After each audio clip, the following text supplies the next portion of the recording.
विपक्ष सभापति के खिलाफ अविश्वास प्रस्ताव लेकर आया है। क्या ये किसी तरह का स्टंट, किसी तरह का दांव है कि संसद का कामकाज ना चलने पाए और जो मुद्दे हैं उन मुद्दों पर चर्चा ना हो पाए। अब ये भी आप जान लीजिए कि जो अविश्वास प्रस्ताव लाया गया है उसे पास कराने के दरअसल नियम क्या होते हैं, उपराष्ट्रपति को हटाने का नियम क्या है, क्योंकि देश का दूसरा सर्वोच्च पद है। राज्यसभा में बहुमत से अविश्वास प्रस्ताव पास होना चाहिए। राज्यसभा में ये लाया गया है। 14 दिन पहले अविश्वास प्रस्ताव राज्यसभा में लाया जाना चाहिए। प्रस्ताव पर कम से कम 50 सांसदों के हस्ताक्षर जरूरी हैं। 70 की बात विपक्ष कर रहा है। अविश्वास प्रस्ताव लोकसभा में भी पास कराना जरूरी होता है, क्योंकि ये देश के दूसरे सर्वोच्च पद की यहां पर बात हो रही है, जिन्हें हटाने की बात हो रही है, उपराष्ट्रपति की बात हो रही है। ऐसे में न सिर्फ राज्यसभा बल्कि इसे लोकसभा में भी पास कराना बेहद जरूरी हो जाता है। और अब अगली खबर महाराष्ट्र से क्या है, बताएंगे आपको महिमा। बिल्कुल, खबरों में आगे बढ़ते बात करेंगे महाराष्ट्र की। महाराष्ट्र विधानसभा चुनाव के रिजल्ट आने के बाद महाविकास आघाड़ी लगातार सवाल खड़े कर रही थी कि ईवीएम में कुछ तो गड़बड़ी हुई है, लेकिन अब आयोग की तरफ से यह साबित कर दिया गया है कि किसी तरह की कोई गड़बड़ी नहीं हुई है। कैसे साबित किया, आपको बताते हैं इस रिपोर्ट के जरिए।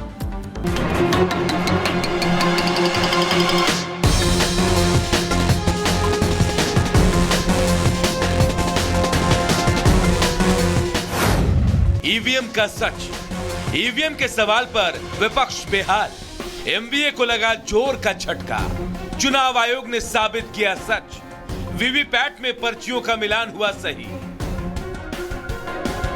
महाराष्ट्र चुनाव में मिली करारी हार के बाद ईवीएम पर सवाल उठाने वाले महाविकास आघाड़ी यानी एमवीए के दावे को चुनाव आयोग ने खारिज कर दिया है। चुनाव आयोग ने एमवीए के आरोपों के बाद सभी 288 निर्वाचन क्षेत्रों में वीवीपैट से पर्चियों का मिलान कराया, जिसमें ईवीएम में दर्ज वोटों की कैंडिडेट वार संख्या और वीवीपैट की पर्चियां पूरी तरह से बराबर और सही पाई गई। 1440 वीवीपैट की पर्चियों की गिनती हुई। 36 जिलों में हुआ वेरिफिकेशन। हर विधानसभा क्षेत्र में हुई जांच। 5 वीवीपैट पर्चियों और ईवीएम का हुआ मिलान। नहीं मिली ईवीएम में कोई भी खामी। मैं पूरी जिम्मेदारी से कहता हूं, EVM cannot be hacked, EVM cannot be tampered, और उसका रीजन भी बहुत सीधा है। एक बात तो यह है, वो स्टैंड अलोन मशीन है। स्टैंड अलोन मशीन का मतलब ये होता है किसी भी नेटवर्क से, किसी भी बाह्य गैजेट से उसका कोई ताल्लुक नहीं है, कोई संबंध नहीं होता। तो इसलिए उसका हैकिंग होना, टैम्पर होना ये संभव ही नहीं है। हालांकि चुनाव आयोग के दावे के बाद भी महाविकास आघाड़ी अपने जिद पर अड़ा है।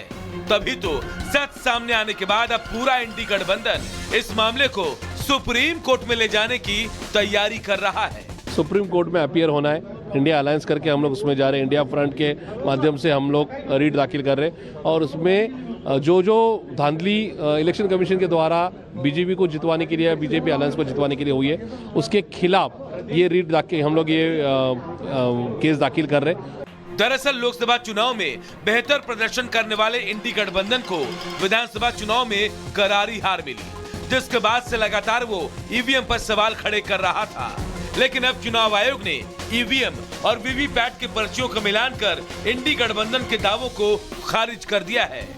Bureau report, Republic Bharat. और चलिए इसी के साथ अब खबरों में आगे बढ़ते हैं और तमाम बड़ी खबरें फटाफट अंदाज में जानते हैं 2 मिनट में भारत के जरिए।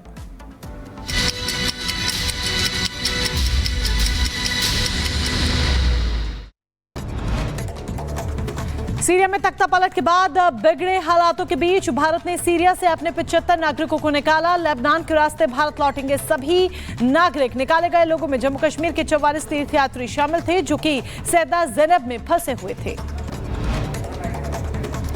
भारतीय रिजर्व बैंक के गवर्नर शक्तिकांत दास को कर्मचारियों ने रिटायरमेंट से पहले फेयरवेल विदाई दी। भावुक संदेश देकर विदाई हुई और इस दौरान आरबीआई के गवर्नर शक्तिकांत दास ने भी अपना बयान दिया। संजय मल्होत्रा अब होंगे आरबीआई के नए गवर्नर। आज से संभालेंगे कार्यभार, अगले 3 साल तक संभालेंगे पदभार। और संभल हिंसा के मृतकों के परिजनों ने कांग्रेस सांसद राहुल गांधी से मुलाकात की है। आपको बता दें 1.5 घंटे तक मुलाकात चली और इस दौरान प्रियंका गांधी भी रही मौजूद। संभल हिंसा के 17 दिन बाद भी पुलिस प्रशासन पूरी तरह से मुस्तैद। आरएएफ, पीएसी और आरआरएफ के जवानों ने फ्लैग मार्च किया। खबरों में आगे बढ़ती हैं और सपा नेता आजम खान ने जेल से लिखी चिट्ठी। आजम ने इंडी गठबंधन पर मुसलमानों के अनदेखी का भी लगाया आरोप। चिट्ठी में लिखा कि रामपुर में हुए जुल्म का भी मुद्दा संसद में उठाए। मुस्लिम लीडरशिप को मिटाने का काम कर रहा है इंडी गठबंधन। उत्तर प्रदेश के मुजफ्फरनगर में पुलिस मुठभेड़ में 25,000 का इनामी बदमाश ढेर हुआ। बदमाश की गोली लगने से दारोगा घायल। विनोद गडरिया गैंग से जुड़ा था बदमाश अजयवीर। घटनास्थल से तमंचा, कारतूस और नकदी बरामद हुई। ग्रेटर नोएडा में गौ तस्करों और पुलिस की मुठभेड़ हुई। 25,000 का इनामी बदमाश गोली लगने से घायल। कब्जे से अवैध हथियार और बाइक बरामद हुई। आगे बढ़ेंगे। वाराणसी में पुलिस और बदमाशों के बीच में मुठभेड़ हुई है। क्रॉस फायरिंग में एक बदमाश को गोली लगी। दूसरा बदमाश मौके से फरार हो गया। घायल बदमाश को अस्पताल में करवाया गया भर्ती। नीरज बवाना गैंग के 2 शूटर्स को दिल्ली पुलिस ने किया गिरफ्तार। दिल्ली राजस्थान में लूट और मर्डर के कई मामलों में वांटेड थे राहुल और कमलजीत। एनकाउंटर के बाद चढ़े पुलिस के हत्थे। मध्य प्रदेश के मुरैना में दिखा तेज रफ्तार का कहर। तेज रफ्तार कार ने सड़क पार कर रहे बाइक सवार को कुचला। हादसे में युवक की मौके पर मौत हो गई। खबरों में आगे बढ़ते यूपी के हाथरस में भीषण सड़क हादसा हुआ। हाईवे पर ट्रक और पिकअप गाड़ी में आमने सामने हुई टक्कर। हादसे में 7 लोगों की मौत, जिसमें कि 3 महिलाएं और बच्चे भी शामिल। हिमाचल के कुल्लू में खाई में गिरी यात्रियों से भरी बस। 3 लोगों की मौके पर मौत हो गई। 15 से ज्यादा यात्री घायल हो गए। गंभीर रूप से घायलों को अस्पताल में भर्ती करवाया गया। मध्य प्रदेश के छतरपुर में जनसुनवाई के दौरान युवक ने आत्मदाह की कोशिश की। युवक ने खुद पर डाला पेट्रोल और न्याय न मिलने का युवक ने लगाया आरोप। चाहिए इस जांच की मांग इसलिए की जा रही है क्योंकि वो विपक्ष जो लगातार अडानी का मुद्दा उठा रहा था, संभल हिंसा का मुद्दा उठा रहा था और संसद का कामकाज उस वजह से चल नहीं पा रहा था। खूब हो हल्ला हो रहा था, संग्राम छिड़ा हुआ था, चाहे संसद के अंदर हो चाहे बाहर हो। अब वो इस कनेक्शन पर, जो कि राहुल गांधी और जॉर्ज सोरोस का कनेक्शन है, उस पर चुप है। इसीलिए जांच की मांग हो रही है।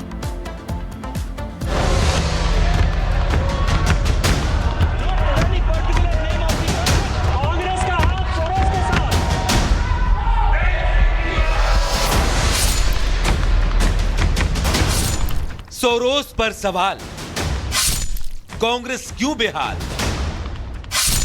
संकट में शीतकालीन सत्र, सोरोस बना बीजेपी का अस्त्र।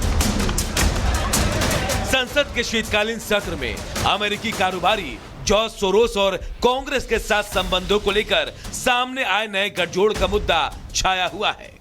बीजेपी ने बीते दिनों लोकसभा में विपक्ष के नेता राहुल गांधी पर भारत को कथित तौर पर अस्थिर करने के लिए जॉर्ज सोरोस जैसी अंतर्राष्ट्रीय ताकतों के साथ मिलीभगत का आरोप लगाया।